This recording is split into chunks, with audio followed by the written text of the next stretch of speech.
2024 में इस देश का फैसला होने जा रहा है, इस देश का अगला प्रधानमंत्री कौन होगा, इसका फैसला होने जा रहा है।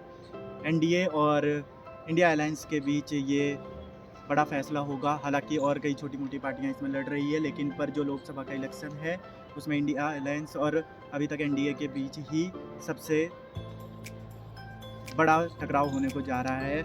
और इसी के बीच जो है काफ़ी इंडिया अलायंस या कह दीजिए कि उनसे अलग भी जो पार्टियां हैं उन पे शिकंजा कसा जा रहा है ईडी के थ्रू। अभी हाल ही में देखा गया है कि रेवंत रेड्डी जो है तेलंगाना के सीएम जो हैं उन पे मनी लॉन्ड्रिंग का केस हुआ है। अरविंद केजरीवाल पे लिकर पॉलिसी का केस हुआ है। वाईएस जगन मोहन रेड्डी जिन पे भी मनी लॉन्ड्रिंग का केस हुआ है, आंध्र प्रदेश के मुख्यमंत्री हैं ये। केरला के मुख्यमंत्री पिनराई विजयन पे हुआ है 1995 एसएनसी लेवलिंग केस।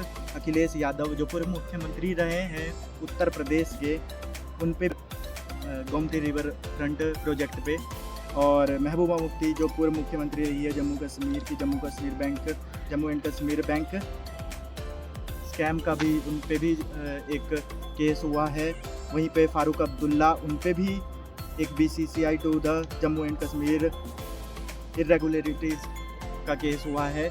और क्रिकेट एसोसिएशन का लालू प्रसाद यादव उन पे भी आईआरसीटीसी स्कैम और the land for job case का एक केस हुआ है। वहीं पे बघेल जो कि पूर्व मुख्यमंत्री रहे हैं उन पे भी 3 मनी लॉन्ड्रिंग के केस चल रहे हैं।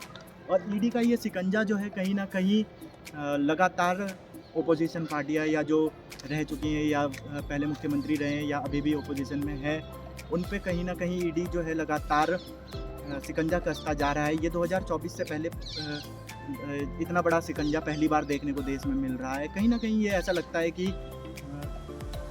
जो ओपोजिशन है उसे इलेक्शन से पहले कमज़ोर करने की कोशिश करा जा रहा है।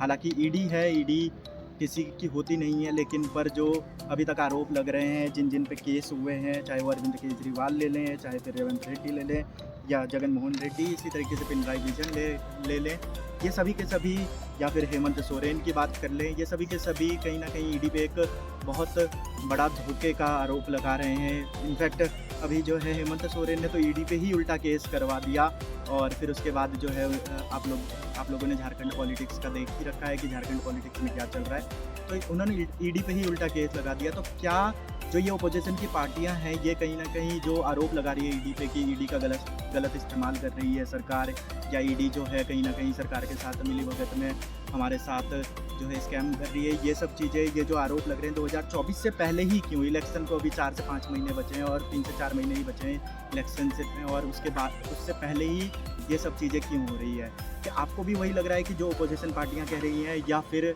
ये ईडी का एक शिकंजा ही है कि हाँ पहले से ही तैयारी कर रहे थे?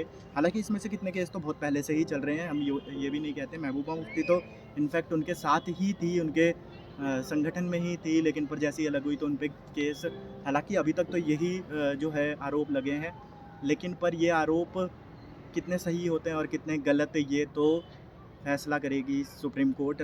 लेकिन अगर इस तरीके के शिकंजे सिर्फ 2024 के इलेक्शन से पहले ही, जो कि बड़ा इलेक्शन होने जा रहा है, उससे पहले ही कसा जा रहा है, और कहीं ना कहीं ओपोजिशन पार्टियां ये भी आरोप लगा रही है कि ओपोजिशन को या फिर जनता को गुमराह करने की कोशिश, ओपोजिशन को कमज़ोर करने की कोशिश कर रहे हैं देश में।